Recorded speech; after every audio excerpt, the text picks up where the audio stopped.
la grande fête de la moisson où les gens venaient avec leurs prémices, les prémices de leurs biens. Parce que la fête de la Pentecôte était la fête de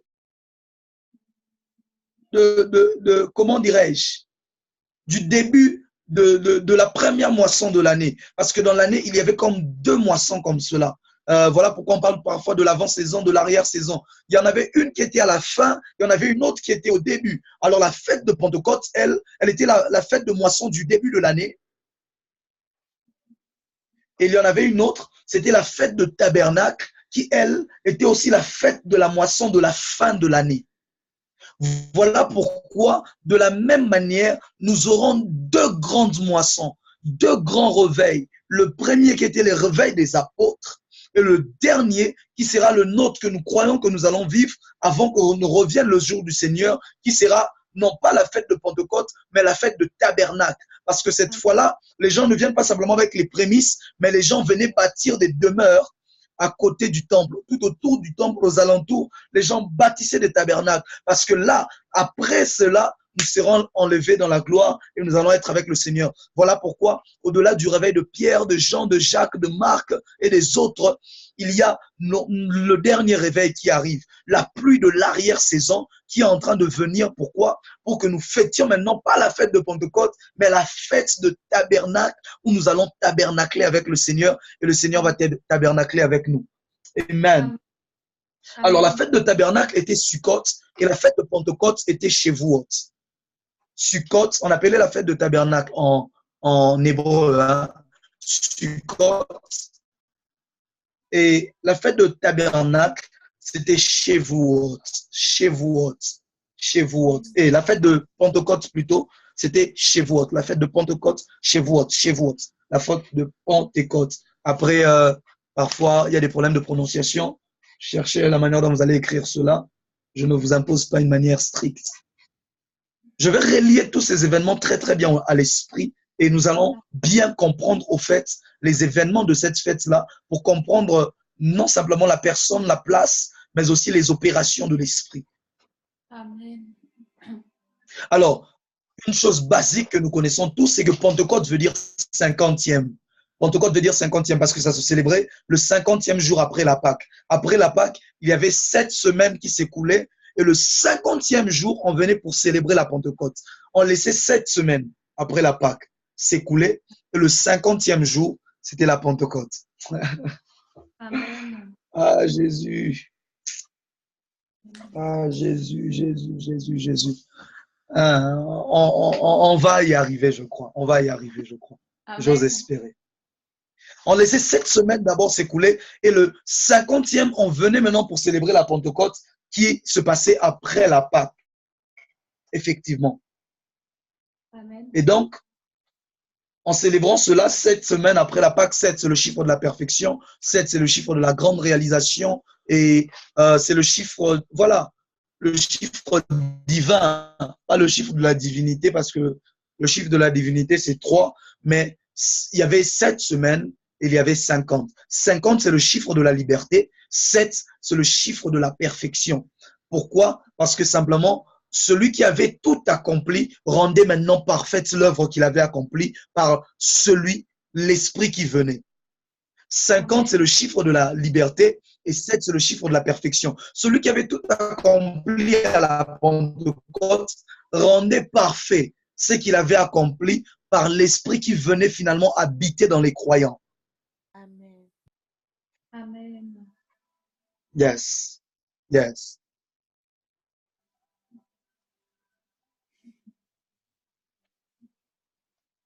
Voilà. Et donc, elle était aussi la fête de la moisson, je disais, parce qu'elle s'est déroulée pendant la période de moisson où l'on emmenait les prémices, les premiers de ceux que l'on avait.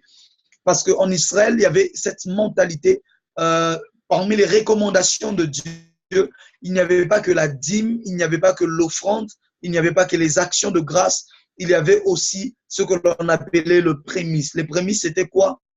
Ce n'est pas comme la dîme. La dîme, c'est le 10% de ton revenu. Mais les prémices, c'est la totalité de ton premier revenu. C'est la totalité de ton premier revenu. Et malheureusement, c'est une culture que nous n'avons, plusieurs chrétiens n'ont pas. parfois déjà que c'est très difficile pour plusieurs de donner leur dîme, l'offrande de temps en temps. Et les prémices, c'est une autre, c'est that's something else. Donc, ils ne savent même pas ça a commencé comment, ils ne savent pas ces choses-là.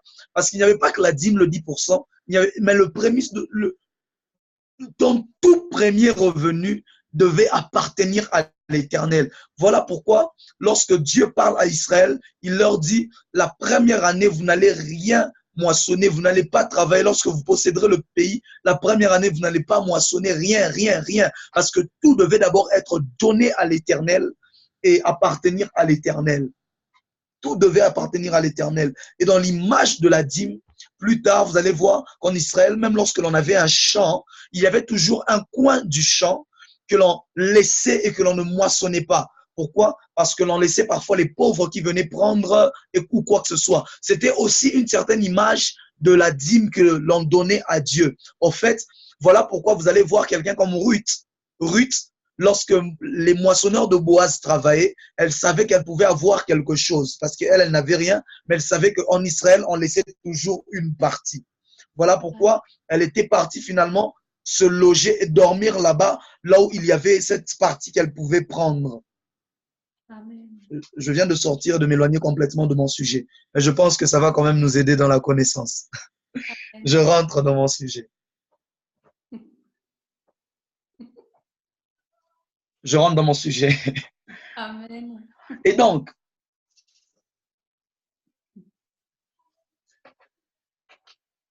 lorsque vous lisez le texte de Actes chapitre 2, c'est que vous ne savez pas si donc c'est la Pentecôte, si c'est la première Pentecôte spirituelle, il faudrait revenir à la première Pentecôte physique pour comprendre la Pentecôte spirituelle.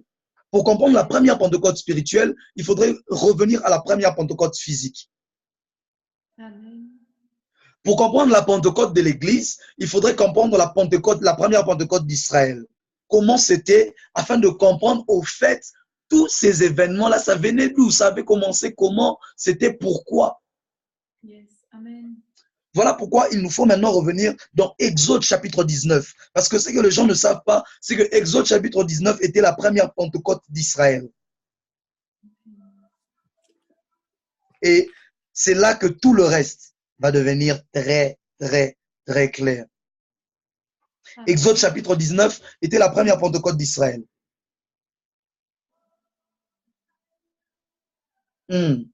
Écoutez ceci. Moïse vient avec les anciens du peuple à partir du verset 7. Je vais lire assez rapidement. Suivez simplement la lecture à partir de là où vous êtes. Parfois, je serai en train de glaner. Exode chapitre 17. Chapitre 19, le verset 7. 19, verset 7. Moïse vint appeler les anciens du peuple et les mit, eux tous, devant ses paroles, comme l'Éternel lui avait ordonné. Le peuple tout entier répondit, nous ferons tout ce que l'Éternel a dit. Moïse rapporta les paroles du peuple à l'Éternel. Et l'Éternel dit à Moïse, voici, je viendrai vers toi dans une épaisse nuée, afin que le peuple entende quand je te parlerai, et qu'il ait toujours confiance en toi. Moïse rapporta les paroles du peuple à l'Éternel. Et l'Éternel dit à Moïse, va vers le peuple, sanctifie-le aujourd'hui et demain, qu'ils lavent leurs vêtements, qu'ils soient prêts pour le 3e jour. Dis avec moi pour le 3e jour. Pour le 3e jour. Qu'ils soient prêts pour le 3e jour, car le 3e jour, l'Éternel descendra aux yeux de tout le peuple sur la montagne de Sinaï. Tu fixeras au peuple des limites tout alentour et tu diras, gardez-vous de monter sur la montagne ou d'en toucher le bord. Quiconque touchera la montagne sera puni des morts. On ne mettra pas la main sur lui, mais on le lapidera et on le percera de flèches. Animal ou homme, il ne vivra point. Quand la trompette sonnera, il s'avancera près de la montagne. Moïse descendit de la montagne vers le peuple, il sanctifia le peuple et ils lavèrent leurs vêtements. Il leur dit, soyez prêts dans 3 jours, ne vous approchez d'aucune femme. Le 3e jour au matin, il y eut des tonnerres, des éclairs. Retenez ceci, le 3e jour au matin, il y eut des tonnerres, des éclairs. Le 3e jour quand? Au matin. Le 3e jour quand? Au matin. Il y eut des tonnerres, des éclairs et une épaisse nuée sur la montagne. Le son de la trompette retentit fortement et tout le peuple qui était dans le camp fut saisi d'épouvante. Moïse fit sortir le peuple du camp à la rencontre de Dieu et ils se plaçèrent au bas de la montagne. La montagne de Sinaï était toute enfumée parce que l'Éternel y était descendu au milieu du feu. Cette fumée s'élevait comme une fumée de fournaise et toute la montagne tremblait avec violence. Et toute la montagne tremblait avec violence. Jesus. C'est incroyable. C'est incroyable. C'est incroyable. Les blosoda. Amen. Amen. Voilà. Donc, j'espère que nous avons suivi la lecture parce que c'est ce qui nous permettra de comprendre. Prenez Hébreux chapitre 12. Hébreux chapitre 12. Verset 18. À partir du verset 18. Vous ne vous êtes pas approchés d'une montagne qu'on pouvait toucher et qui était embrasée par le feu, ni de la fumée, ni des ténèbres, ni de la tempête, ni du retentissement de la trompette, ni du bruit des paroles, tels que ceux qui l'entendirent demandèrent qu'il ne leur en fût dressé aucune de plus, car ils ne supportaient pas cette déclaration. Si même une bête touche la montagne, elle sera lapidée. Et ce spectacle était si terrible que Moïse dit, je suis épouvanté et tout tremblant. Voilà des choses que l'auteur du livre d'Hébreux, des précisions qu'il nous donne, qui n'ont pas été écrites dans la Torah, parce que Israël n'avait pas que la tradition écrite, ils avaient la tradition orale. Alors il s'est raconté parfois les événements. C'est un peuple qui avait une très forte tradition orale. Et ce spectacle était si terrible que Moïse dit, je suis épouvanté et tout tremblant. Mais vous vous êtes approché de la montagne du Sion, de la cité du Dieu vivant, la Jérusalem céleste, des myriades qui forment le cœur des anges, de l'assemblée des premiers-nés en Christ, inscrits dans les cieux, du juge qui est Dieu, qui est le Dieu de tous, des esprits, des justes parvenus à la perfection. Ça, c'est une chose que j'aime beaucoup. Peut-être qu'un jour on en parlera dans d'autres plateformes. Des esprits des justes parvenus à la perfection. De Jésus qui est le médiateur d'une nouvelle alliance et du sang de l'aspersion qui parle mieux que celui d'Abel. Amen. Alors, j'aime beaucoup le livre d'Hébreux.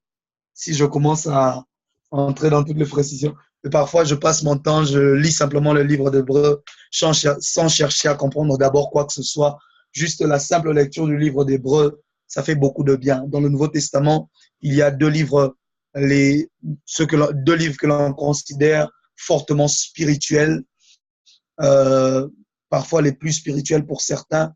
C'est premièrement le livre de Jean et deuxièmement le livre d'Hébreux. Bien sûr, sans compter l'Apocalypse, qui est bien évidemment toute une vision. Amen. Alors,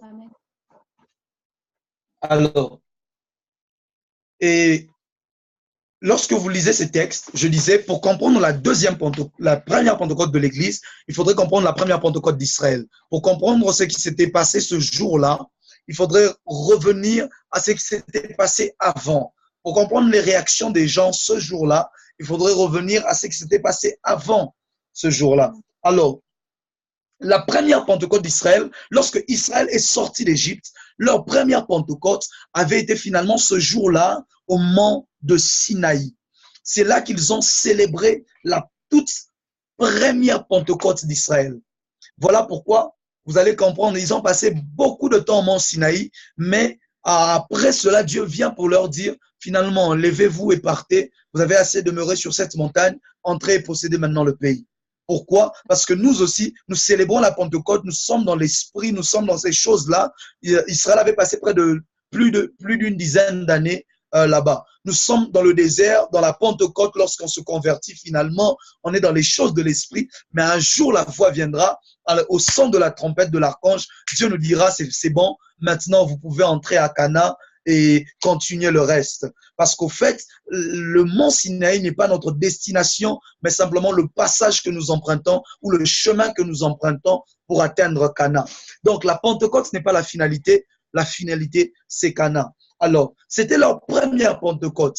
Et un bon jour, quelques siècles plus tard, plusieurs siècles plus tard, il y a une autre Pentecôte d'ordinaire. Voilà pourquoi lorsque vous lisez dans Acte 2, vous allez voir que les gens étaient venus de partout. Les Juifs du pays, les Juifs qui vivaient dans d'autres pays, et même les prosélytes, c'est-à-dire les gens qui étaient païens, mais qui s'étaient identifiés au judaïsme. Lorsque nous disons païens ici, lorsque nous disons païens gentils, c'est pour parler de ceux-là qui n'étaient pas israélites de sang. Voilà, on les appelait les païens, les gentils. Alors, il y avait tout le monde qui venait, les prosélytes, ceux qui s'étaient identifiés au judaïsme alors qu'ils n'étaient pas juifs, et tous les autres juifs étaient venus. Voilà pourquoi il dit, il y avait toutes les langues qui étaient représentées, parce qu'ils étaient tous au temple, parce que c'était la Pentecôte, c'était une fête de pèlerinage. Ils étaient tous là. Ils étaient tous là. Alors, lorsque vous comprenez maintenant les événements qui ont eu à se produire, vous comprenez qu'en réalité, ce n'était que la première Pentecôte, mais qui se passait une deuxième fois de manière très spirituelle et très voilée, mais qu'il faut comprendre avec la lumière du Nouveau Testament. Amen. Alléluia. Amen. Lorsque vous voyez, la première Pentecôte a eu lieu pourquoi? Parce que le peuple ne voulait plus simplement voir Moïse parler à Dieu, mais ils ont réclamé eux aussi d'entendre la voix de Dieu. Dieu leur dit d'accord, Moïse parle à Dieu, et Dieu dit à Moïse, ok, d'accord, je veux descendre dans 3 jours, demande-leur de se préparer. Et nous aussi, notre Pentecôte, nous l'avons eu pourquoi? Parce que Christ ne voulait pas être le seul qui avait l'esprit, mais voulait maintenant que l'esprit soit répandu sur tout le monde. Comme Pierre l'a dit, je crois que vous l'avez lu, la promesse est pour vous, pour vos enfants et pour tous ceux qui sont au loin. De la même manière, nous aussi, l'esprit n'était plus simplement sur une personne, mais était répandu maintenant sur plusieurs personnes, de telle sorte qu'eux aussi recevaient le don de l'esprit. Amen. Alors, rapidement, je vais feuilleter, peut-être que je serai en train d'ajouter, mais de manière générale, on va voir 5 ressemblances ou 5 concordances de la Pentecôte, de la première Pentecôte juive et de la première Pentecôte de l'Église. Amen. De manière rapidement, on va brosser. Dieu nous faire du bien. Alors, amen. Premièrement, la Pentecôte de Exode 19 était du haut de la montagne. C'était du haut de la montagne que Dieu était descendu. La Pentecôte de Actes, c'était dans une chambre haute. La Pentecôte d'Exode était du haut de la montagne. La Pentecôte de Actes se passait dans une chambre haute parce que les deux Pentecôtes se ressemblaient de manière nette et claire. Deuxièmement, je vais basculer. Prenez les deux ici ensemble et on va y rester. La première Pentecôte était une moisson physique. La deuxième était une moisson spirituelle. Parce que Dieu ne se contentait pas simplement de dire de reprendre l'esprit, non. Mais il répandait l'esprit pour donner les instruments de la moisson. Parce que le Saint-Esprit, il a dit quoi? Vous recevrez une puissance. Le Saint-Esprit survenant sur vous, alors vous serez mes témoins. Parce que le Saint-Esprit était venu comme celui qui venait pour apporter les instruments pour aller moissonner. Parce qu'il leur avait dit, levez les yeux, la moisson blanchit déjà. Priez le Père de la moisson, pour le maître de la moisson, pour qu'il envoie des ouvriers. Mais les ouvriers devaient être aussi équipés. Et ce jour-là, ils étaient 120. Oh mon Dieu. Ils étaient 120 dans cette chambre haute, équipés pour la moisson qui était dehors, pour la moisson du monde. Il ne s'agissait plus de présenter à Dieu les prémices des gerbes, des épis, les prémices des blés, mais les prémices des premiers croyants qui allaient être appelés chrétiens. Les prémices des premiers croyants en Jésus, les prémices des premiers qui donnaient leur vie à Seigneur Jésus, de Jésus, les prémices des premiers que les apôtres allaient finalement emmener au Seigneur. Il ne s'agissait plus des prémices physiques, mais il s'agissait des prémices spirituelles. D'ailleurs, je vous raconte une petite anecdote. Il m'arrivait souvent, il y a très longtemps, lorsque parfois j'allais à l'église et lorsque je me rendais à l'église comme ça, et finalement, aussi jeune que j'étais, je me rendais compte que je n'avais même pas d'argent pour donner une offrande. Alors j'avais le cœur brisé. Je n'avais rien à donner à Dieu. Alors en route, je disais, Seigneur, mais comment est-ce que je veux faire? Je n'ai rien à te présenter. Parce que s'il y a une chose que je respecte, c'est que tu ne t'approcheras jamais dans la maison du Seigneur les mains vides. Alors, depuis déjà cette époque-là, il y a très longtemps, j'étais brisé dans mon cœur. Je me disais, Seigneur, je ne veux pas venir comme ça, je ne veux pas venir comme ça. Alors, qu'est-ce que je faisais en cours de route, parce que je marchais pour quitter de chez moi et aller à l'église. Et en cours de route, qu'est-ce que je faisais? Je disais, Père, si je ne peux pas te donner une offrande physique, donne-moi, laisse-moi te donner une offrande spirituelle. Je prêchais à quelqu'un la parole, la personne se convertissait et moi j'entrais au culte finalement. Lorsque la personne recevait Jésus, je disais à Dieu, Seigneur, c'est ça ton offrande, laisse-moi maintenant entrer au culte. Et Dieu me visitait toujours dans pareil culte. Alléluia. Parce que j'avais compris, je crois, le principe de la Pentecôte. Au-delà du prémisse physique, je donnais à Dieu une offrande spirituelle. Au-delà de l'offrande physique, je disais à Dieu, Seigneur, je n'ai pas l'offrande physique ce soir, je n'ai pas l'offrande physique à te donner, à présenter dans ta maison, mais avant que je n'arrive dans ta maison, je m'arrêtais parfois en route et je parlais à des gens. Je leur parlais simplement du Seigneur Jésus et lorsqu'ils recevaient Jésus, je prenais leur nom, leur numéro pour garder contact avec eux et pour peut-être leur parler encore un autre jour. Et moi, j'allais continuer ma... Amen. Alors, voilà. C'était juste une anecdote. Et de la même manière, donc, ces hommes-là, Dieu n'avait plus besoin d'abord, je dis bien d'abord, d'un prémisse physique, mais il recherchait maintenant les prémices spirituelles. C'est que, j'aime ça. Le livre d'Hébreux a dit l'assemblée des premiers-nés en Christ.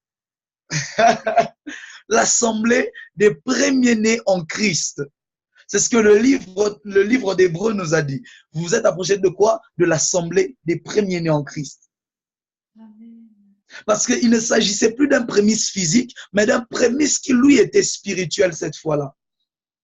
Et tout cela, non plus en haut de la montagne, mais en haut dans la chambre haute, là où il y avait 120 personnes. La différence, c'est que une autre ressemblance qui est une divergence en réalité, c'est que dans la Pentecôte de Exode 19, il y avait une seule personne sur la montagne et tous les autres étaient interdits d'approcher la montagne et ne fût-ce que ou de toucher. Mais dans la deuxième, tout le monde, il y en avait d'abord 120 sur la montagne. 12, qui était le chiffre gouvernemental, qui était le chiffre de la représentation de tout Israël et le chiffre qui représente en réalité le monde entier, toutes les langues. 12, pour représenter toutes les langues, tout le monde. Donc, il n'y en avait plus une seule personne, mais il y avait 120 personnes. Dieu n'a pas voulu que ce soit simplement les 12, mais là, ajouter un zéro après pour dire quoi? Ce n'est plus simplement ceux qui sont proches, mais même ceux qui sont au loin, de très loin, eux aussi ont part à cette nouvelle montagne, qui n'est plus la montagne de Sinaï où tout celui qui s'y approchait devait être lapidé et frappé de mort. Imaginez-vous un peu cela. Imaginez-vous un peu cela. Dieu était quand même terrifiant. Hein? Dieu aussi. C'était compliqué comme ça. Pourquoi? Ça, c'était le Père, hein? Comprenez, c'était le Père. Pourquoi? Parce que comme je l'enseignais le premier jour, le Père, c'est l'autorité. Le Père, c'est le pouvoir. Il représentait l'autorité, le pouvoir, la suprématie, le contrôle, la gouvernance. Donc, c'était vraiment le papa. C'était papa. Hein? Pas comme les papas européens. Hein? Les papas africains, là, vraiment. Les papas européens sont très cool, très gentils, très doux, très calmes. Les papas africains, là, vraiment. Voilà pourquoi Dieu est peut-être africain, on ne sait pas.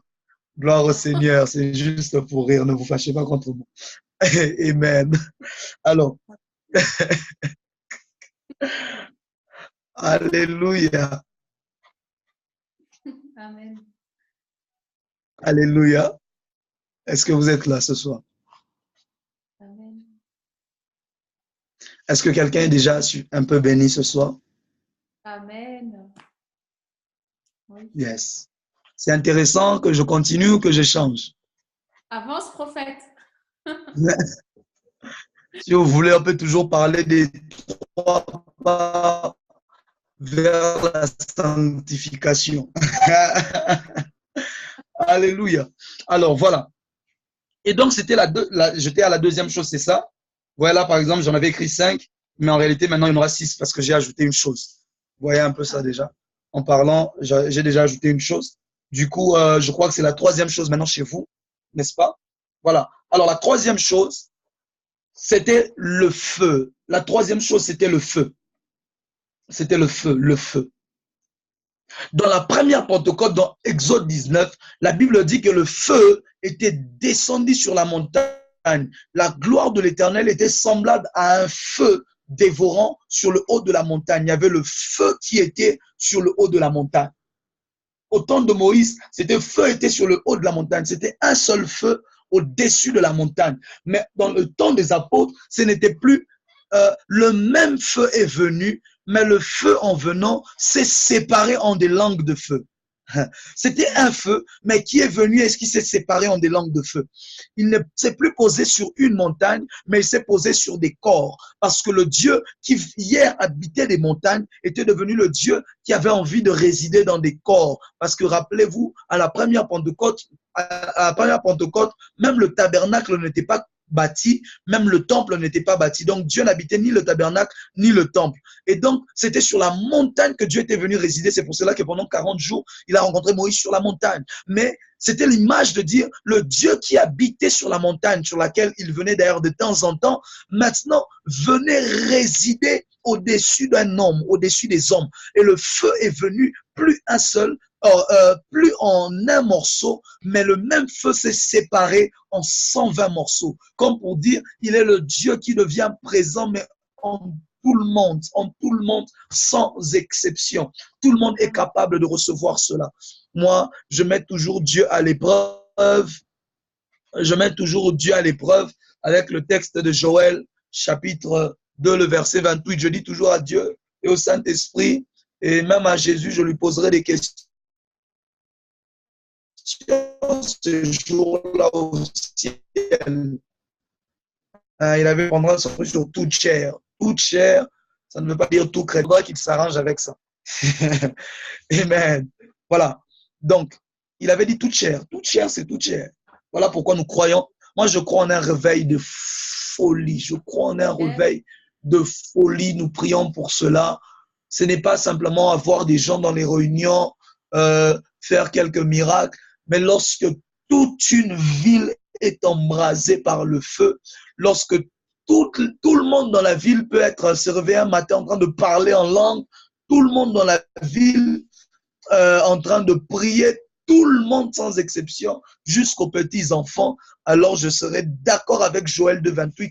Mais jusque-là, je créerai au prophète Joël des problèmes. Et je sais que comme Dieu ne ment pas et que c'est dans sa Bible, donc il va le faire. Voilà pourquoi nous y croyons. Et donc je disais, ce n'était plus un feu, mais c'était des feux. Enfin, un seul qui s'était séparé en plusieurs langues de feu. Plusieurs langues de feu. Plusieurs langues de feu. Pour montrer que le Dieu qui était dévorant, celui dont on avait peur, le feu qui dévorait hier, était devenu le feu qui réveillait.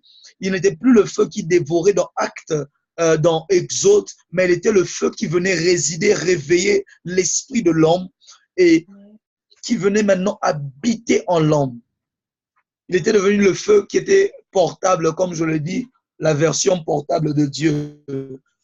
En parlant du Saint-Esprit le premier jour, je disais la version portable de Dieu. Il était donc devenu le feu qui résidait, le feu qui venait pour habiter. Amen. Voilà pourquoi vous allez voir Paul maintenant dit, ne savez-vous pas que vous êtes le temple du Saint-Esprit? Je crois que c'est dans 1 Corinthiens chapitre 6, si je ne me trompe. Ne savez-vous pas que vous êtes le temple du Saint-Esprit que vous avez reçu de Dieu? Que vous avez reçu de Dieu? Et il continue. Amen. Parce que ce n'était plus la montagne, c'était maintenant des corps. La troisième chose, j'aime bien la troisième chose, j'aime beaucoup la troisième chose. Amen. La troisième chose, oh mon Dieu.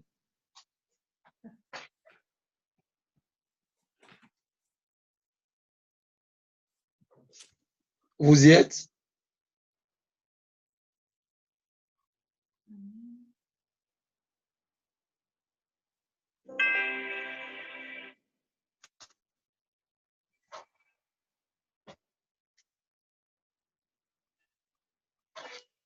Yes. Alors, je disais, la troisième chose, c'était le bruit. La troisième chose, c'était le bruit. Ce jour-là, dans Exode 19, il y avait eu un grand bruit, me dit la Bible. Il y avait des tonnerres, il y avait du bruit et il y avait un vacarme là, un bruit intense qui s'était fait entendre. Il y avait même le son de la trompette, il y avait un peu tout cela. Et voilà pourquoi lorsque vous lisez maintenant dans Actes chapitre 2, la Bible dit qu'il eut un bruit comme celui d'un vent impétueux. Il n'y avait pas eu le vent, il y avait eu le bruit comme celui d'un vent. Amen. Dans Acte 2, il n'y avait jamais eu de vent. C'était un bruit comme celui d'un vent. Ce n'était pas un vent qui était venu avec le bruit. C'était un bruit qui ressemblait à celui d'un vent impétueux. Pourquoi? Parce que c'était Exode 19 qui était en train de se refaire ce jour-là. Voilà pourquoi vous allez comprendre que c'était ce bruit-là qui avait attiré l'attention des gens et les gens ont quitté le temple pour venir vers la chambre haute. Les gens ont accouru de partout pour venir vers la chambre haute. Pourquoi? Parce que les gens connaissaient ce qui s'était passé dans Exode 19. Ils savaient que ce jour-là, il y avait eu un bruit. Et bizarrement, ils arrivent le jour de la Pentecôte et ils entendent aussi qu'il y a un bruit. C'était normal qu'ils accourent. Pourquoi? Ils connaissaient l'histoire. Ils étaient en train de se poser la question, mais qu'est-ce qui est en train de se faire? D'où vient ce bruit? Est-ce que c'est Exode 19 qui est en train de revenir? C'est pour cela que vous allez voir qu'autant de personnes, 5000, s'étaient réunies. Pourquoi? Ils connaissaient l'histoire, ils connaissaient Exode 19. Et ils se posaient la question, mais c'est l'Exode 19 qui revient. Imaginez-vous, le jour de la Pentecôte, le jour de la célébration de la Pentecôte, la même chose que vous aviez lu dans les livres, qu'il y avait des bruits et tout ceci, vous entendez la même chose se faire. Tout le monde a laissé ce qu'il faisait, tout le monde était accouru à cause du bruit. Voilà pourquoi les gens étaient venus de partout. Ils ont dit, hey my God, quelque chose se passe. Exode 19 est revenu. Les gens étaient dans l'ébullition. Ils se disaient, mais qu'est-ce qui se passe? Exode 19 est revenu. Alors ils ont accouru. C'était dans une chambre haute, mais des gens en train de parler en langue qui étaient accompagnés du bruit qui s'était fait entendre un peu plus tôt. Voilà pourquoi les gens avaient accouru. Lorsque vous comprenez, mais pourquoi est-ce que les gens étaient venus? Pourquoi est-ce que les gens étaient venus ce jour-là? 5000 en plus. Ils étaient venus pourquoi? Parce qu'effectivement, ça ressemblait aux histoires qu'on leur avait racontées. Ils étaient tout bonnement au temple, très pieux dans la liturgie, dans leurs affaires, et soudainement, ils entendent des choses qu'on leur a racontées en train de se produire. Ils ont tout laissé. Ils sont venus. Voilà pourquoi ils s'étaient convertis autant. Et d'ailleurs, la Bible ne dit pas qu'ils étaient 5000. Hein. Ils étaient au-delà, mais c'est 5000 qui s'étaient convertis. C'était 5000 qui s'étaient convertis. Donc, imaginez le nombre qu'il y avait ce jour-là. Pourquoi? Parce qu'ils avaient entendu le bruit. Ils ont dit non, that's something else. Le Dieu de Moïse est vivant. Et c'était des gens, vous savez, les Juifs, eux, avec Moïse, ils ne badinaient pas. C'est que Moïse avait dit, c'est que Moïse avait vécu, c'était clair et net à leurs yeux, c'était ça ou rien. Et ce jour-là, ils entendent le bruit, ils ont accouru de partout. C'était illico. Pourquoi? Ils se sont dit, le Dieu là de Moïse est de retour. La même chose que nos pères nous ont raconté est de retour. Voilà pourquoi ils sont accourus et ils sont venus de loin. Voilà pourquoi j'aimerais dire à quelqu'un dans cette église, en ce temps de la fin, ce n'est pas à nous de faire du bruit. Si nous faisons du bruit, les gens ne viennent pas. Nous faisons du bruit, les choses ne se passent pas. Nous faisons du bruit, nos réunions sont toujours vides. Nous faisons du bruit, nos activités sont toujours vides. Nous faisons du bruit, ça ne marche pas. Il est temps de rechercher le bruit que le Saint-Esprit lui-même fait, le bruit que le Saint-Esprit lui-même provoque pour que nous matérialisons ces choses réellement. Moi, je crois au surnaturel à une manière terrible, d'une manière terrible. Je crois au surnaturel d'une manière terrible. Il y a très longtemps, je ne crois pas à la Bible simplement en spiritualisant tout, mais je crois en la Bible en prenant aussi les choses littéralement telles qu'elles sont. Quand on dit le bruit, c'est le bruit. Quand on dit la nuée, c'est la nuée. Je n'ai pas besoin de spiritualiser ça pour dire je vois ça avec mes yeux spirituels. Je peux voir ça avec mes yeux spirituels, mais il faudrait aussi voir cela avec les yeux physiques, comme les Israélites voyaient cela, parce que c'est la même Bible, ça n'a pas changé. Il y a très longtemps, j'étais avec mes fils en retraite et alors qu'on était en train de prier dans la salle, là on était, soudainement, la nuée est entrée dans la pièce. Dans la pièce, c'était une salle fermée. La nuée est entrée dans la pièce et tout le monde pouvait voir cela. C'était comme de la fumée au fait. C'était comme de la fumée qui était entrée, qui a rempli le plafond de la pièce. C'était la gloire de Dieu. Pourquoi? Ce n'était pas avec des yeux physiques spirituels que l'on voyait cela, c'était avec des yeux physiques. Frère, ne spiritualisons pas tout. Oh, je vois la nuée dans le spirituel. C'est bien, c'est beau, c'est intéressant. J'aime ça, je vois ça même. Mais nous voulons le Dieu qui s'est matérialisé le spirituel dans le physique. Le Dieu qui peut se révéler et même celui qui n'est pas spirituel peut le voir. Comment le païen va se convertir si vous lui demandez de voir quelque chose qui est dans l'esprit? Il va voir ça comment? Il est païen. Il n'est pas spirituel, il ne connaît pas toutes ces choses. Il faut que ça vienne dans le physique et pour que l'on voie cela. Le Dieu de Actes était celui qui avait fait entendre pas un bruit spirituel, mais un bruit physique. Je suis d'accord que l'on dise, j'entends le bruit qui annonce la pluie, mais je veux aussi que les gens l'entendent avec les oreilles physiques. Amen. Il faudrait aussi que l'on arrive dans une réunion, on entend le bruit. Dans une réunion de A à L, il y a très longtemps, cet homme est venu à la réunion et pendant la réunion, il a dit, ce soir, Dieu m'a dit, nous allons entendre les anges chanter avec les oreilles physiques. Les gens disent, mais c'est quoi ça encore? Qu'est-ce qu'il nous raconte encore? Un homme du surnaturel, les apparitions d'huile et les poussières d'or, je crois, ça a commencé d'ailleurs avec vraiment lui. Ça a pris une grande emphase avec lui. Et il est venu, il a dit, aujourd'hui, Dieu m'a dit, nous allons entendre les anges chanter.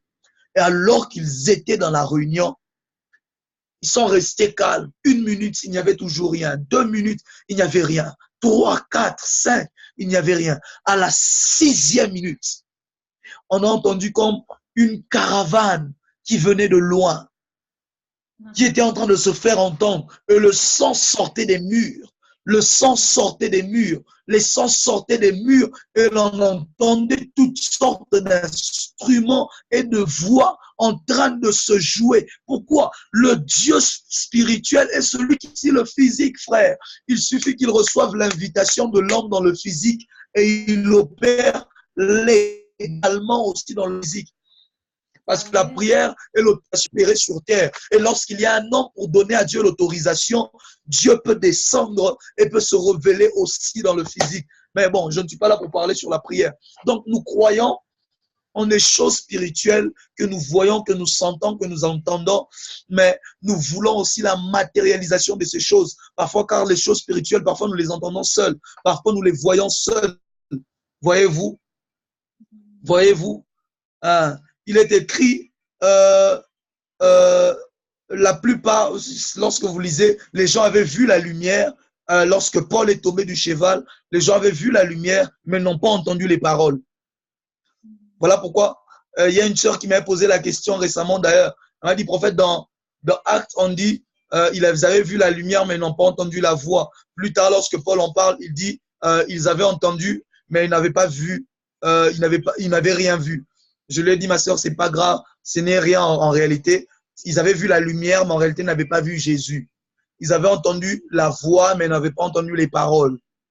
C'était un peu comme un bruit qui était indécodable. D'un côté, Paul a beaucoup plus parlé de l'autre, de l'un. Enfin, Luc a parlé de l'un. De l'autre côté, Paul a parlé de l'autre. En réalité, ils ne voyaient que la lumière et entendaient du bruit. Ce n'étaient pas des paroles claires et nettes qu'ils étaient en train d'entendre. Mais voilà, je disais donc, parfois les expériences, nous les vivons seuls. Ceux qui avaient été avec Paul, s'étaient-ils convertis? Non, c'était Paul seul qui s'était converti. Mais lorsque nous les vivons seuls, c'est pour nous. Mais lorsqu'il arrive à un niveau, on a besoin que Dieu les révèle à tous. Dans Actes chapitre 4, la Bible dit, le lieu sur lequel ils étaient trembla, frère. Amen. Arrêtons de ne croire qu'en un Dieu qui n'a de pouvoir que dans le spirituel. Croyons en un Dieu qui peut interagir dans le physique. Deuxième, voilà déjà une chose. Lorsque vous voulez vivre, opérer, marcher avec le Saint-Esprit, croyez en lui comme celui qui peut opérer dans le physique. Croyez en lui comme celui qui peut opérer dans le physique. Je crois que je vous avais raconté ici comment est-ce que lorsque j'étais avec l'un de mes fils, un ange revêtu de chair nous avait visité et il ne comprenait pas. Il n'avait rien compris. Ce n'est qu'après que finalement il a compris, hey, c'était un ange, mais moi j'avais déjà parlé avec l'ange et on avait fini. Mais elle était revêtue de chair et de sang. Nous croyons en un Dieu qui est spirituel, mais nous croyons en un Dieu qui a établi le physique et donc qui interagit avec le physique. Amen. Amen. Voilà. Et donc, je peux continuer. Amen. Alors, j'étais à la quatrième chose chez vous. Quatrième. Alors, la cinquième maintenant. J'étais à la quatrième, maintenant la cinquième. Voilà, donc je disais, donc c'est à cause de ce bruit-là en réalité que les gens avaient accouru de partout, étaient venus de partout et s'étaient révélés.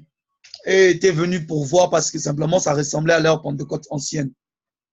Alors, mais sauf que dans ce cas-là, Dieu ne faisait pas entendre sa voix aux Juifs seulement, mais aux nations. Je vais expliquer ça très bientôt, je crois. Cinquièmement, c'était la voix de Dieu. Cinquièmement, la voix de Dieu. La voix de Dieu. Oh mon Dieu. Je pense que ce soir, je vais me mettre l'eau dans la bouche. Demain, nous allons entrer en profondeur. Cinquièmement, c'était la voix de Dieu. Ce jour-là,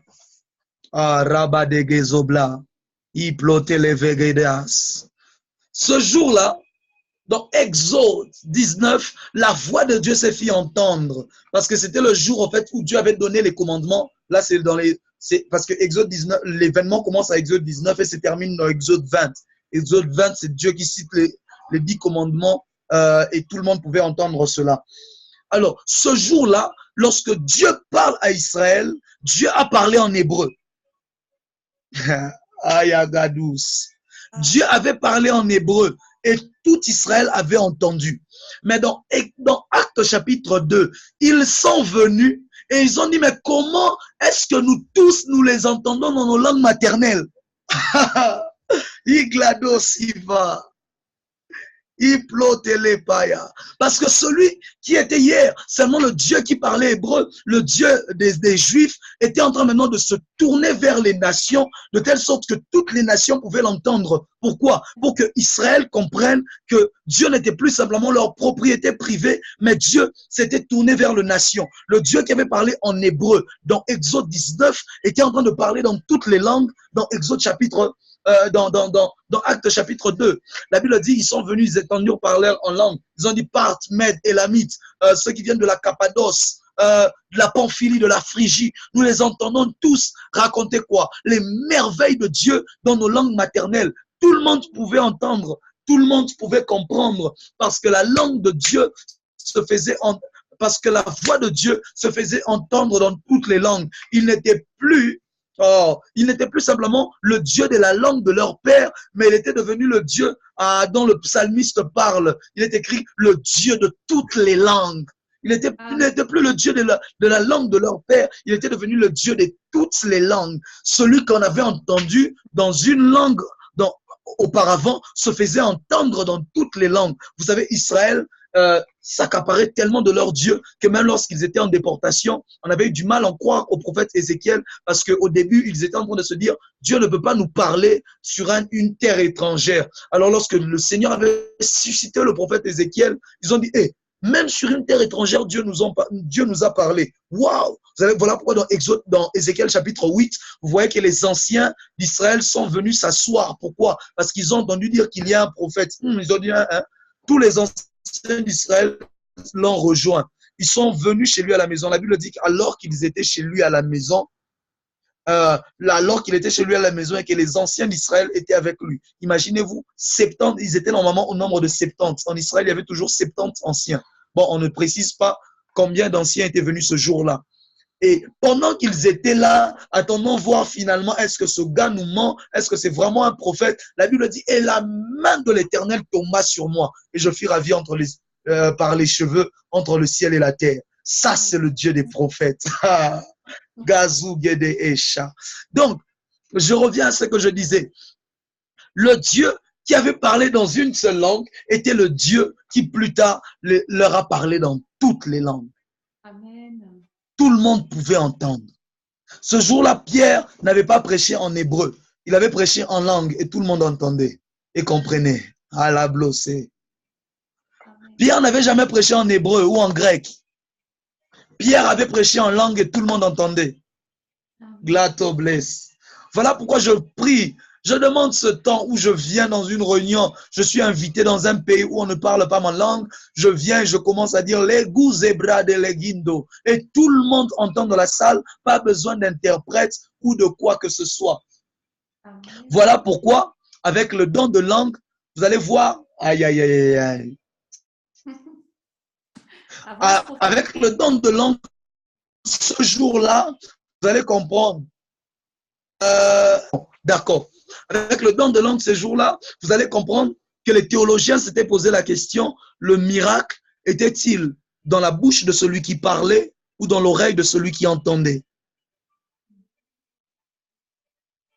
C'est où que se passait le miracle? Dans la bouche de celui qui parlait ou dans l'oreille de celui qui entendait? Est-ce que celui qui parlait avait eu la capacité de parler une langue particulièrement qu'il ne connaissait pas? Je parle du jour de la Pentecôte. Est-ce qu'ils avaient eu la capacité de parler une langue qu'ils ne connaissaient pas? Et comme ils étaient à 120, chacun parlait dans une langue différente de l'autre, on n'aurait pas pu les entendre. On n'aurait rien pu comprendre. Lorsqu'il y a 1000 personnes qui parlent dans des langues différentes, en plus, on ne peut rien retenir. Mais en réalité, ce jour-là de la Pentecôte, le miracle ne s'était pas fait dans les oreilles de celui, dans la bouche de celui qui parlait, mais dans les oreilles de ceux qui entendaient. Amen. Le miracle avait été fait dans les oreilles de ceux qui entendaient. Pierre disait les brado soba, mais dans les oreilles de celui qui entendait, un miracle s'était produit et tout le monde était capable de capter le message. Pourquoi? Oh, Saketoleba. Parce qu'au fait, il n'en était plus, comme Jésus le disait, afin qu'ils voient et qu'ils ne comprennent pas, qu'ils regardent, qu'ils ne voient pas, qu'ils entendent, qu'ils ne comprennent pas. Ce n'était plus ce cas-là, où ils devaient entendre et ne pas comprendre. Mais Dieu avait changé la donne, où tout le monde pouvait entendre et comprendre. Pourquoi? Parce que la prophétie d'Ésaïe, c'est parce qu'en réalité, ce texte-là, c'est Ésaïe qui l'avait dit, venait de toucher à sa fin. Les gens allaient maintenant entendre et comprendre, regarder et voir, et les cœurs devaient être changés. Pourquoi Ésaïe a dit, il parlera en parabole et tout ça, afin qu'ils entendent et ne comprennent pas, qu'ils regardent et qu'ils ne voient pas, afin que leur cœur ne change pas. Mais ce jour-là, ils ont entendu et ils ont compris et leurs cœurs ont été transformés. Amen. Parce que 5000 se sont convertis. Amen. Donc, ce sont des aliments, comme je disais, comme c'est une école, je vous donne la capacité non simplement de recevoir, mais aussi la capacité de transmettre ces choses avec beaucoup plus de clarté, de précision. Est-ce que quelqu'un est d'accord avec moi? Est-ce que quelqu'un aime ça? Yes. Amen. Yes. Ah, ça c'est bien. Ça c'est bien. Ça c'est bien. Gloire au Seigneur. Voilà. Et donc, je disais donc, Dieu n'avait plus parlé hébreu, mais il avait maintenant parlé toutes les langues. Il était devenu le Dieu de toutes les langues, le Dieu de toutes les nations. Oh Dieu, heureusement que tu avais pensé à nous autres ici. Le français n'existait même pas, on n'avait même pas encore inventé le français. C'est compliqué. Donc, Amen. Gazalis à la Atlé. Y a-t-il des gens qui parlent néerlandais ici? Juste une question. Y a-t-il quelqu'un qui connaît le néerlandais ici? Vous connaissez le néerlandais? Très, très bien. Oui, très bien. Très bien. Ouais. Wow! Ça, c'est formidable. Je vous verrai un audio et vous allez me dire si vous reconnaissez quelques mots en néerlandais ou néerlandais. Je ne sais même plus c'était quoi encore déjà. Ok. D'accord? Ouais, il n'y a pas de problème. Enfin, allez juste allez, non, non, non. Plutôt, allez, vous irez juste sur notre chaîne YouTube et les déclarations prophétiques on a eu à faire. Je ne sais pas si vous l'avez entendu la dernière fois. Sur notre chaîne YouTube, déclarations prophétiques et écoutez le parler en langue qui est au début. Et dites-moi si vous reconnaissez quelques mots en néerlandais ou néerlandais, je ne sais pas comment vous le dites exactement. Voilà. Néerlandais. Voilà. On peut donc continuer. Ok. On peut donc continuer. Anne. Je pense que vous pourrez me dire, me donner la réponse demain. Hein, je suis un bon professeur, je donne des devoirs. Ok, pas de problème. Je vais Alléluia. faire. Alors, continuons. Amen. D'accord. Amen. Alors, sixièmement, je parlerai du parler en langue. Hein. Je parlerai du parler en langue peut-être demain. C'est peut-être le seul don que je vais toucher parce qu'il y a beaucoup d'équivoques là-dedans et je vais très, très, très bien éclaircir les choses ici demain. Ce sera le feu et on va expérimenter beaucoup de choses. Amen. Yes.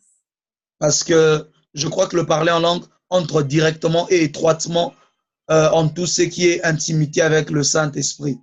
En tout ce qui est intimité avec le Saint-Esprit, ça entre directement. Parce que dans le parler en langue, il n'y a pas que le fait de parler aux hommes, mais beaucoup plus celui de parler à Dieu. Et donc, c'est vraiment la langue de l'intimité, c'est vraiment la langue des anges. Bon, je vais expliquer ça demain carrément. Je vais expliquer ça demain. On entrera en détail. Et donc, sixièmement, il y avait, dans Exode 19, il y avait eu le don de la loi. Dans Exode 19, il y avait eu le don de la loi, mais dans le décalogue, les 10 commandements, vous voyez, Dieu a commencé à donner les 10 commandements comme ça. Tu ne. Mais dans Acte 2,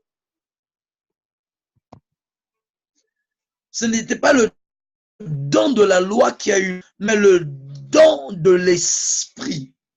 Amen. Exode 19 était le jour où Dieu a donné la loi, mais Acte 2 était le jour où Dieu a donné l'esprit. Pourquoi?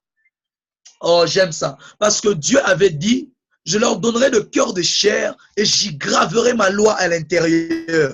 Il n'était plus question d'une loi externe, mais d'une loi interne qui était gravée à l'intérieur. Parce qu'au fait, le Saint-Esprit était l'image de la frange que les Israélites portaient. Dans leurs vêtements, ils devaient porter ce que l'on appelait une frange qui allait jusqu'au bas. Pourquoi? Parce que la Bible dit, comme ça, à chaque fois que vous regarderez cette frange sur vos vêtements, vous vous rappellerez de la loi de l'Éternel. Et là, ce n'était plus une frange externe, mais c'était devenu une frange de l'intérieur. Dieu qui gravait maintenant sa loi sur les cœurs. Il ne s'agissait plus de faire beaucoup d'efforts pour craindre Dieu, mais de la loi de Dieu qui est son esprit, qui était gravé à l'intérieur de nous. Voilà pourquoi voilà pourquoi il est écrit, là où il y a l'Esprit de Dieu, là aussi règne la liberté. Parce que la loi n'est plus externe, elle est devenue interne. Elle est à l'intérieur, elle est là, elle est gravée à l'intérieur. Et là où l'Esprit est là, il te donne la liberté et la paix du cœur. Tu es à l'aise parce que ta loi est à l'intérieur. Tu ne fais plus beaucoup d'efforts. Le Saint-Esprit te fait comprendre ce que tu veux faire est mal, ce que tu veux accomplir est mal. Fais attention à ceci, fais attention à cela. J'aimerais dire à quelqu'un, le Saint-Esprit qui ne te parle que des gens, c'est compliqué. C'est très dangereux. Un Saint-Esprit qui ne te parle que des gens et qui ne te parle jamais de toi-même, c'est compliqué. Un Saint-Esprit, lorsque tu veux que ton Saint-Esprit te donne toujours des détails sur les gens, mais des détails sur les gens, des détails sur la vie des gens, mais un Saint-Esprit qui ne te reproche jamais, qui ne te parle jamais, fais très, très, très attention. Car ça peut être très dangereux pour toi. Lorsque le Saint-Esprit ne te parle pas, lorsqu'il ne te reproche plus, ça veut dire que tu as échappé d'être sous son contrôle. Amen. Ça veut dire que tu n'es plus sous son contrôle. Ça veut dire qu'il t'a interdit quelque chose, tu as continué, alors il a arrêté. Alors, écoute-moi, le Saint-Esprit te parlera toujours. Lorsque tu voudras faire une chose, il te dira ça ne fais pas. Tu veux mettre un vêtement qui n'est pas très très décent, il te dira ça ne mets pas. Tu veux faire ceci, il te parlera parce qu'il ne te parle pas que des gens. J'aimerais que ceux qui sont à top 12 ne soient pas de ceux qui cherchent toujours le Saint-Esprit pour les autres, parce que le Saint-Esprit n'est pas d'abord pour les autres, il est d'abord pour toi. Amen. Il est d'abord pour toi. Amen. Il est la seule source dont on boit de sa propre source. On dit que la source ne boit jamais de son eau. Lui, il est la source qui coule en nous, mais nous buvons d'abord de lui avant qu'il n'abreuve les autres au travers de nous. Ça doit commencer par toi. Le Saint-Esprit doit être celui qui te parle. Lorsque tu vois que le Saint-Esprit ne te parle plus, ne te reproche pas. Pleure, prie Dieu, recherche Dieu, dis-lui dis-lui Seigneur, je suis sous ton contrôle, je suis sous ton autorité, fais de moi ce que tu veux, parle-moi, reproche-moi, interdis-moi des choses, dis-moi ce que tu ne veux pas que je fasse. Lorsque tu tombes dans un péché que le Saint-Esprit ne te parle pas, c'est dangereux frère, c'est très dangereux frère. Ça veut dire simplement, tu es déjà sorti sous son contrôle parce qu'il a été la loi qui a été gravée à l'intérieur de nous. Il était la loi qui a été gravée à l'intérieur de nous. Amen. Alors, donc c'était un peu cela, les événements de la Pentecôte, parce que la seconde n'était que l'image de ce qui avait eu lieu dans le physique, à la différence que ce n'était plus une montagne que l'on ne pouvait plus approcher, mais c'était maintenant de la montagne de Sion que l'on s'était approché.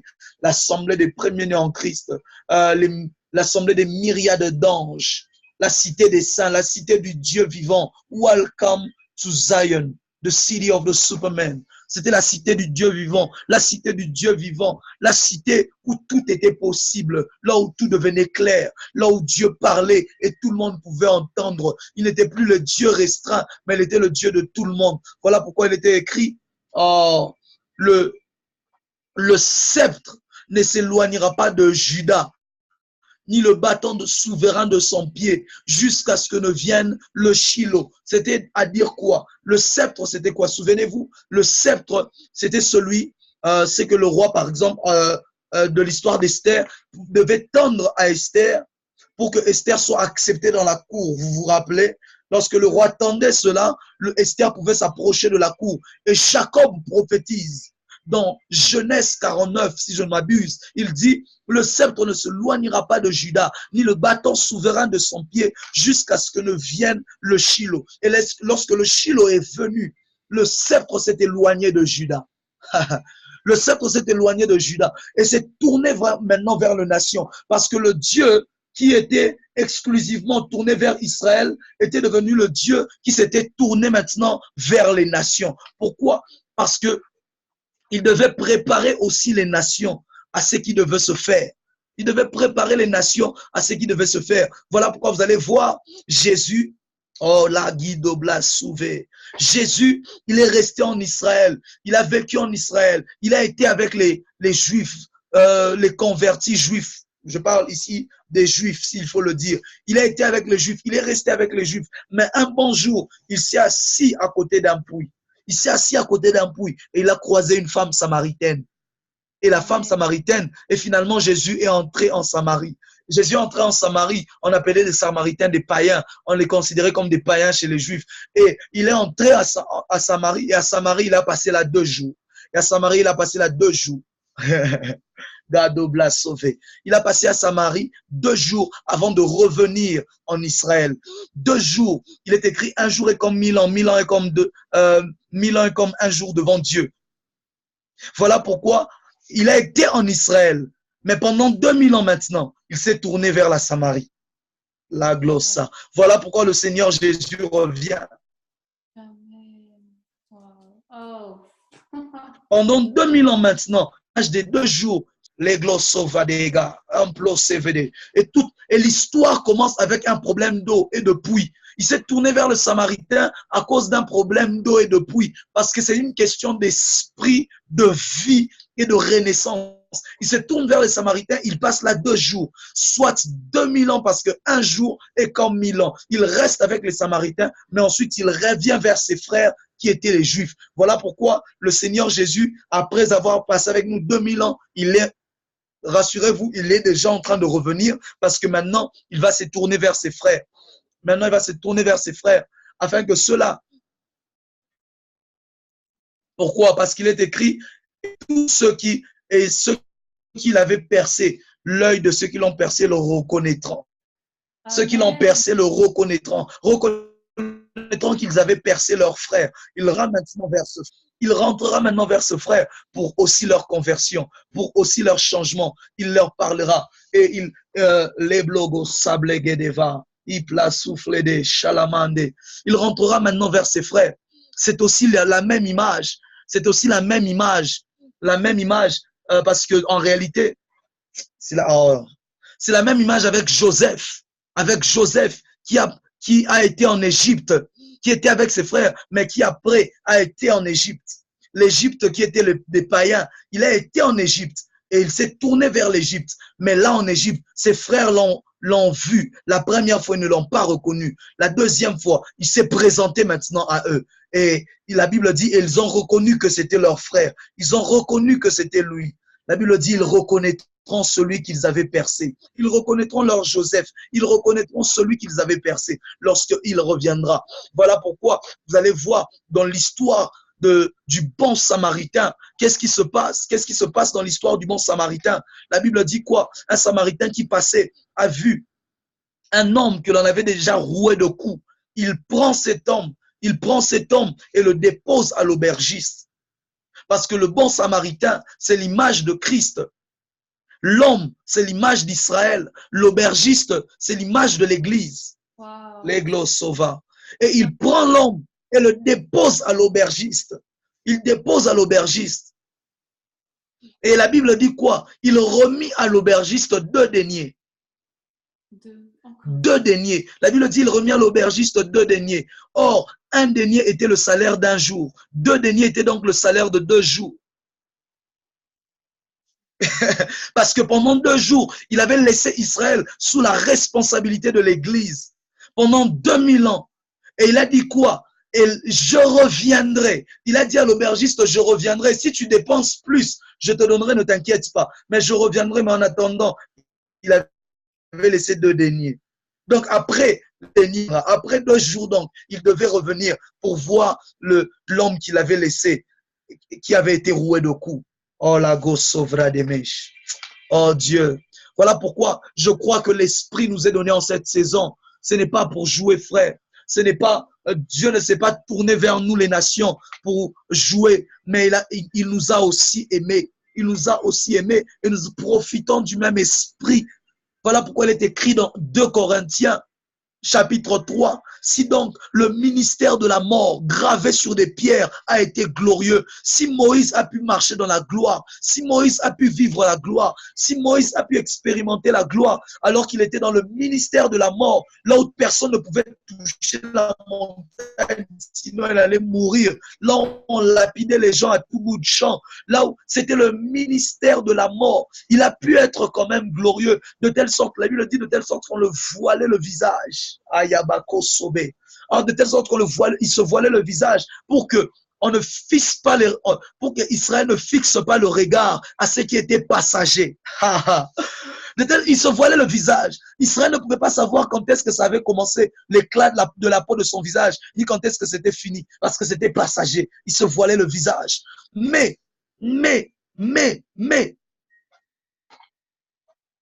Mais alors, à combien plus forte raison, le ministère de la vie dont nous sommes porteurs, ne sera-t-il pas beaucoup plus glorieux? Si Moïse a travaillé avec le Saint-Esprit et a vu le feu descendre sur la montagne, a vu la mer rouge séparée en 2, a vu des grandes choses se faire, Josué a vu les mêmes choses. Frère, nous vivrons et nous verrons des choses plus grandes.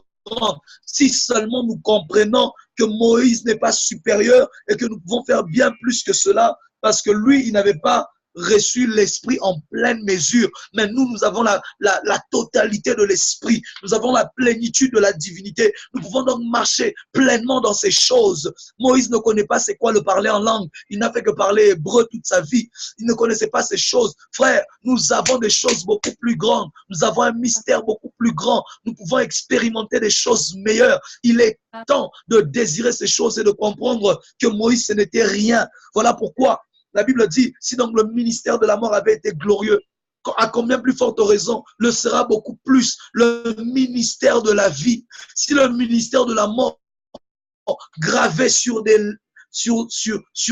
une pierre avec des lettres était glorieux, à combien plus forte le ministère de la vie qui était gravé sur le cœur. J'aime ce que Paul ajoute. Il dit, en comparaison donc, cette dernière n'a pas été glorieuse. Cette première plutôt, celle de Moïse, n'a pas été glorieuse. Si donc, celui de la vie est beaucoup plus glorieux, normalement, en regardant ce que Moïse a fait, on devait dire, Moïse, ce n'était rien. Ce n'était même pas glorieux. Il dit en comparaison, l'autre là, ce n'était même pas glorieux. Beaucoup plus supérieur en gloire. Amen. Beaucoup plus supérieur en gloire. Frère, il est temps que nous vivions des folies avec Dieu. Il est temps que tu parles de Jésus. Nous ne te parlons pas sur le Saint-Esprit pour que tu le gardes dans ta chambre avec tes vêtements. Nous ne parlons pas du Saint-Esprit pour que tu gardes le Saint-Esprit je ne sais où. Laisse-le s'exprimer au travers de toi. Laisse-le se rapprocher de toi. Laisse-le t'utiliser comme Pierre. Ils ne sont pas restés dans la chambre haute. Il fallait sortir et parler. Tant qu'ils restaient dans la chambre haute, ils n'allaient connaître que le parler en langue. Mais il fallait qu'ils sortent de Jésus, qu'ils changent les villes. Ils avaient bouleversé les villes. La Bible dit, lorsqu'ils arrivaient dans un lieu, partout, on disait, les hommes qui ont terre sont arrivés parce qu'ils étaient sortis de là où ils étaient. Frère, tu ne découvriras jamais la personne du Saint-Esprit. Tant qu'il est le Saint-Esprit de ta chambre, tu ne connaîtras que le parler en langue point bas. Qui lui tombe, il ne parle jamais à Dieu, ni au bureau, ni ailleurs. Finalement, le malade en question, il sera guéri où? Dans ta chambre ou bien?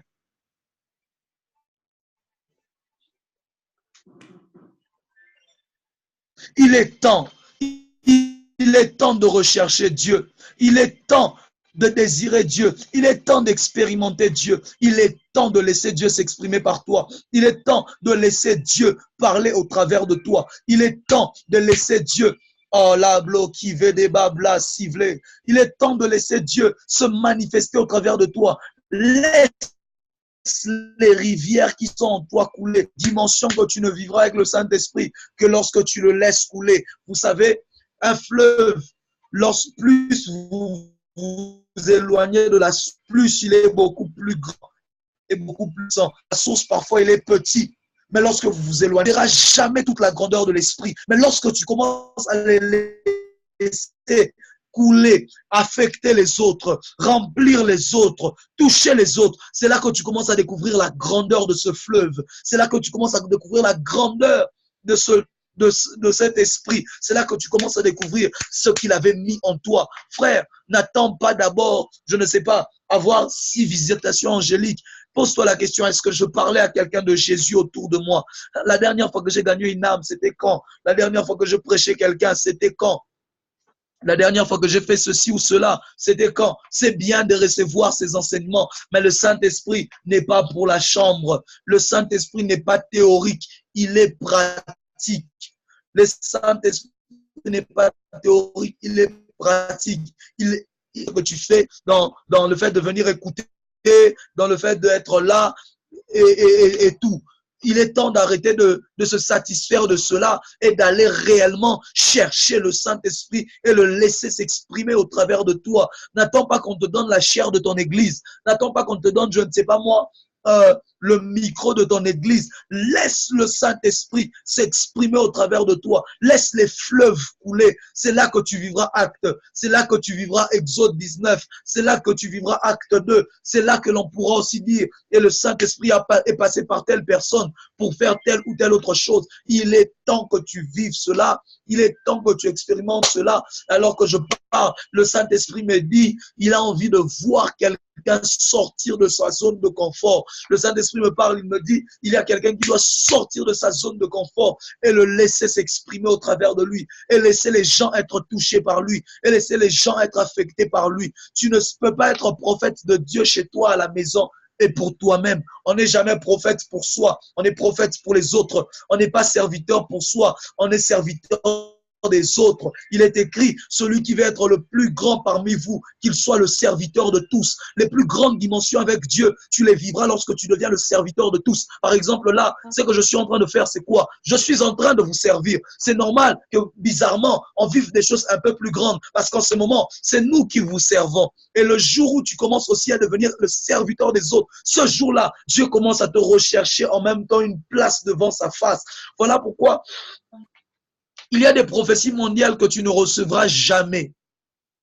Il y a des prophéties mondiales que tu ne recevras jamais. Sais-tu pourquoi?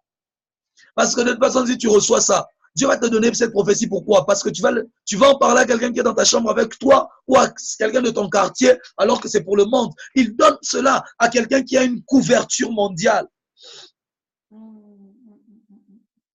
Amen. Parfois, tu dis, mais Seigneur, pourquoi tu ne me parles pas de ceci? Parce qu'il ne peut pas dans ton champ d'action, au-delà de ton église, dans ton ministère, je ne sais pas. Peut-être que tu es ici, tu as un ministère, tu as une église ou quoi que ce soit. Laisse Dieu s'exprimer au travers de toi et tu vas voir ce que tu vas voir. Moi, lorsque Dieu a commencé à m'utiliser, il ne m'avait enseigné qu'une seule chose. J'aimais le Saint-Esprit, j'étais un amoureux du Saint-Esprit. Je voyais le Saint-Esprit agir. Je passais du temps avec le Saint-Esprit, j'avais une intimité avec le Saint-Esprit, mais la chose qui devait faire que Dieu agisse au travers de moi, c'était une chose, c'est ce qu'on appelle la foi. C'est ce qu'on appelle la foi. C'est ce qu'on appelle la foi. J'avais 14 ans, j'étendais ma main et je voyais des gens tomber de très loin. C'était la première fois que je voyais ça. Je n'avais jamais vu ça ni à la télé, ni ailleurs. J'étais en train de conduire une fois une prière quelque part et soudain, j'ai senti dans mon cœur que je devais, c'était même pas ma main, je devais tendre le doigt vers une sœur. Moi, j'avais juste étendu le doigt. Je ne savais même pas ce qui allait se faire. Et j'ai vu la sœur, elle avait d'ailleurs son bébé, son enfant qu'elle portait sur son dos. Je l'ai vu commencer à s'agiter. Je me suis dit, mais my God, qu'est-ce qui se passe? Je ne comprenais pas ces choses. Je n'avais jamais vu ça avant. Mais Dieu pouvait faire ces choses. Pourquoi? Parce que quelqu'un a laissé simplement sa foi s'exprimer. Depuis ce jour-là, j'ai compris que vivre Dieu est une affaire de foi. C'est une affaire de folie. C'est une affaire d'acceptation. Laisse Dieu s'exprimer au travers de toi.